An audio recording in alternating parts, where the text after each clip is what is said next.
फिर परीक्षित जी ने कहा कि ठीक है, स्थान तो मैं दे दूं, कोई बात नहीं है, परंतु थोड़ा बहुत और भी मुझे कुछ बताओ। कि महाराज इतना प्रत्यक्ष दिखा दिया, अब और क्या लो? तो कि नहीं नहीं, कुछ और भी तो तुम्हारे आने का कुछ और भी तो फायदा होगा ना। कि मेरे आने का एक फायदा और है। एक तो ये है कि तुमने सुबह इसके बारे में गलत सोचा, शाम को तुम्हारे साथ में भी ऐसा हो जाएगा। और दूसरा ये है कि जब सतयुग में भगवान के कितने ही जन्मों तक ध्यान करना पड़ता था, तब भगवान दिखते थे। और द्वापर युग में कितनी भगवान की सेवा करनी पड़ती थी, तब जाकर भगवान संतुष्टि होते थे। विधिवत कितनी पूजा करनी पड़ती थी, तब जाकर भगवान संतुष्ट होते थे। त्रेता में भी भगवान के बहुत सारे भजन करने पड़ते थे। लेकिन कलयुग केवल ऐसा है कि कलयुग केवल नाम आधारा, सुमिर सुमिर नर उतर ही पारा। भगवान सुखदेव जी, सूत जी महाराज शौनक ऋषियों से कहते हैं कि हे शौनक जी, कलयुग तो बहुत अच्छा युग है महाराज। कलयुग से अच्छा युग तो कोई हो ही नहीं सकता। कैसे? हम और आप लोगों ने सुना है महाभारत में, रामायण में कितने संतों को मार देते थे रावण जैसे राक्षस। हजारों संतों को मार मार कर उनके ढेर लगा देते थे हड्डियों का। कलयुग में कहीं सुना है सब? नहीं। या तो तुरंत एक के अपना ने आने मारियो, तुरंत दूसरे तीसरे दिन 10वें दिन फिर अपने भी नंबर लग जाए। ये तो तुरंत प्रभाव देता है। वहां तो हजारों वर्षों तक भगवान की साधनाएं करनी पड़ती थी। सतयुग में हरि ध्यान से रीझे, सतयुग में हरि ध्यान से रीझे, त्रेता युग में यज्ञ किए से, द्वापर में संतुष्ट हो प्रभु जी, विधिवत पूजा अर्घ्य दिए से, द्वापर में संतुष्ट हो प्रभु जी, विधिवत पूजा यज्ञ किए से। कलयुग में क्या है? तो फिर कलयुग में क्या है? ज्ञान न ध्यान न यज्ञ न पूजा हो, ज्ञान न ध्यान न यज्ञ न पूजा, स्मरण करो बस सच्चे ही से, कलयुग में हरि कीर्तन प्रिय प्रभु जी, सदगति दे बस नाम लिए से, कलयुग में कीर्तन प्रिय प्रभु जी, दर्शन दे बस नाम लिए से। बोलो कृष्ण कन्हैया लाल की जय हो।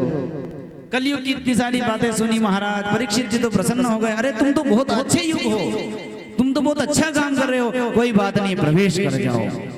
जैसे ही कलयुग को आज्ञा मिली, परीक्षित जी महाराज तो घर गए, घर जाकर राजपाट संभालने लगे और कलयुग का प्रवेश हो गया। एक दिन परीक्षित जी महाराज ने विचार किया मन में कि क्यों ना हमें भी शिकार करने चलना चाहिए। परीक्षित जी महाराज शिकार करने के लिए मुकुट धारण किया और मुकुट धारण करके चल दिए। परीक्षित जी महाराज जा रहे हैं तो चलते चलते घने घनघोर वन में चले गए। तो वहां पर जाकर देखते हैं कि एक महात्मन श्रमिक ऋषि भगवान की साधना में लीन थे। जैसे ही जाकर वहां पर बैठे हुए संत को देखा तो मन में विचार किया कि अरे मैं राजा हूं, फिर भी संत महात्मा ने मेरा सम्मान नहीं किया। तो आप सोचिए, ब्रह्मज्ञानी परीक्षित जैसा राजा ये बात क्यों सोच रहा है? क्योंकि कलयुग को परीक्षित जी ने आगमन प्रवेश दे दिया और वही कलयुग परीक्षित जी महाराज के मुकुट में विराजमान हो गया, क्योंकि मुकुट सोने का था।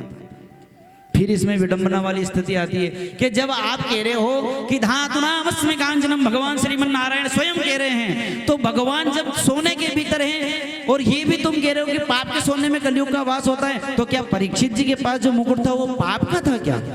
जब पांडव तो इतने धर्मात्मा पुरुष थे, फिर इनके मुकुट में कैसे प्रवेश कर गया? कि नहीं, ऐसा नहीं है।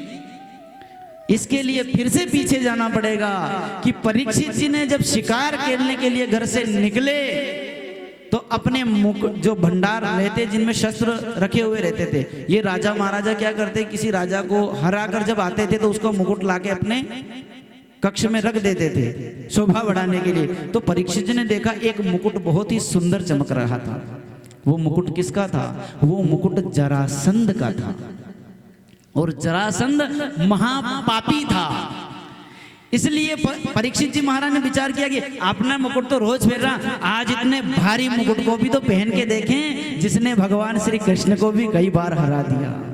देखते हैं इसमें मुकुट, इस मुकुट में कितनी शक्ति है। जैसे ही उन्होंने अपने माथे पे धारण किया और तुरंत कलयुग का प्रवेश उस मुकुट में हो गया।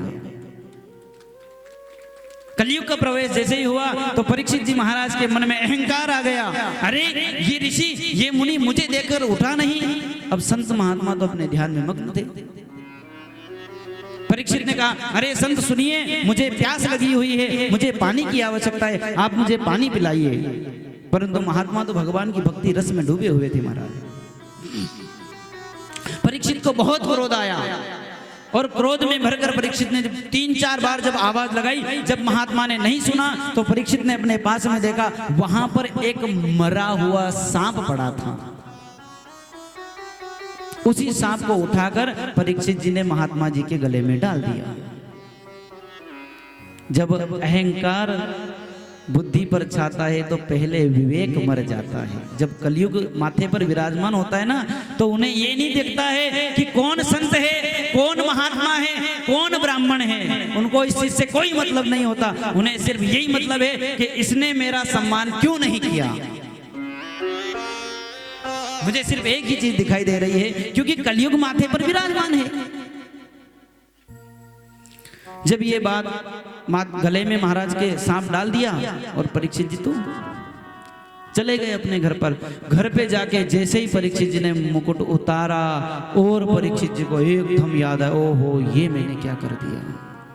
अब कर तो दिया, अब उसका तो कोई उपाय तो है नहीं, अब हो तो कुछ सकता ही नहीं। मुंह से तो निकल गया, हमने देख तो दिया, वो तो गया।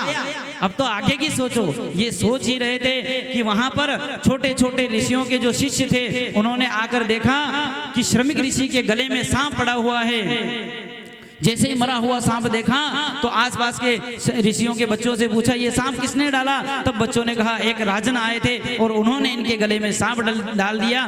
जैसे ही ये बात सुनी, तुरंत दौड़कर महाराज के पुत्र के पास में गए, जिनका नाम है श्रृंगी ऋषि।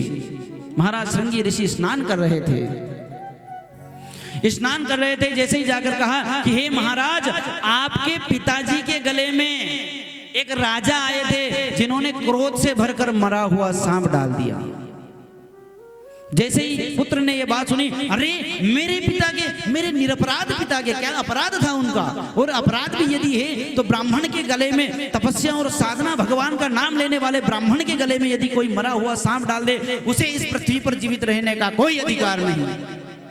मैं तुम्हें श्राप देता हूं कि जो मरा हुआ सांप तुमने मेरे पिता के गले में डाला था, आज से 7 दिन बाद यही सांप तक्षक नाग बनकर तुम्ही को डसेगा। जब ये बात श्रृंगी ऋषि ने बोल दी, श्राप भी लग गया। अब महात्मा का प्रेम देखिए महाराज। हमने पहले ही कहा था कि संत हृदय नवनीत समाना। संत का हृदय तो पवित्र होना चाहिए, सागर की तरह होना चाहिए। सागर में तो कितनी नदियां मिलती हैं, कोई तो अच्छी नदी भी आगा साफ ने, कसी कसी नदी तो गंदी भी आगा। तो अपना है तो गंदी नदियां भी स्वीकार करनी पड़ेगा और अच्छी नदियां भी स्वीकार करनी पड़ेगा। हमें तो दोनों को समाहित करके दोनों को उद्धार करना पड़ेगा। संत महात्मा जैसे उठे, ये सांप किसने डाल दिया? ये निकाल के साइड में रख दिया। हो डाल गया होगा, चलो कोई बात नहीं, साइड में फेंक दिया। इतने में एक बच्चा आया, अरे महाराज वो राजा आए थे, उन राजा ने आपके गले में सांप डाल दिया। कौन राजा? कि कोई राजा था, उसको परीक्षित परीक्षित कह के लोग पुकार रहे थे। अच्छा परीक्षित जी महाराज आए थे, क्या किया? ये सांप उन्होंने डाला? कि हाँ कोई बात नहीं, ठीक है, निकाल के साइड में रख दिया। क्या कहा? कोई बात नहीं। अब बच्चे कहें तो कैसे कहें? श्रृंगी ऋषि के पास में जाकर श्रृंगी ऋषि को बुलाया। श्रृंगी ऋषि ने कहा, अरे पिता, आपके गले में उस धूर्त राजा ने, उस घमंडी, उस अहंकारी राजा ने आपके गले में मरा हुआ सांप डाल दिया था। मैंने अपनी संपूर्ण साधना को अपने जल में अंजलि में भरकर उसे श्राप दिया है कि उसे 7वें दिन यही नाग तक्षक नाग बनकर डसेगा और उसकी मृत्यु होगी। पिताजी ने कहा, बेटे ये तूने क्या कर दिया, ये तो तूने बहुत गलत कर दिया।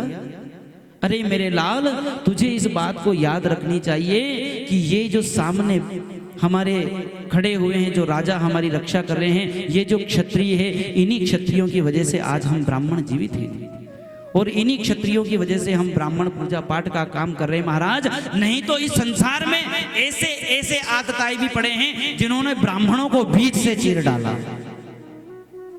यदि किसी क्षत्रिय से कोई पाप, उसने कोई पाप नहीं किया था, अगर उसने अहंकार में भरकर मेरे गले में सांप भी डाल दिया तो क्या गुनाह किया? वो इस पृथ्वी की रक्षा तो करता है, उसी के द्वारा तो हम ये सारे साधन, सारे संसार के जितने भी धर्म का प्रचार प्रसार किसके लिए कर रहे हैं? हम किसके दम पर कर रहे हैं? क्षत्रियों के दम पर ही तो कर रहे हैं।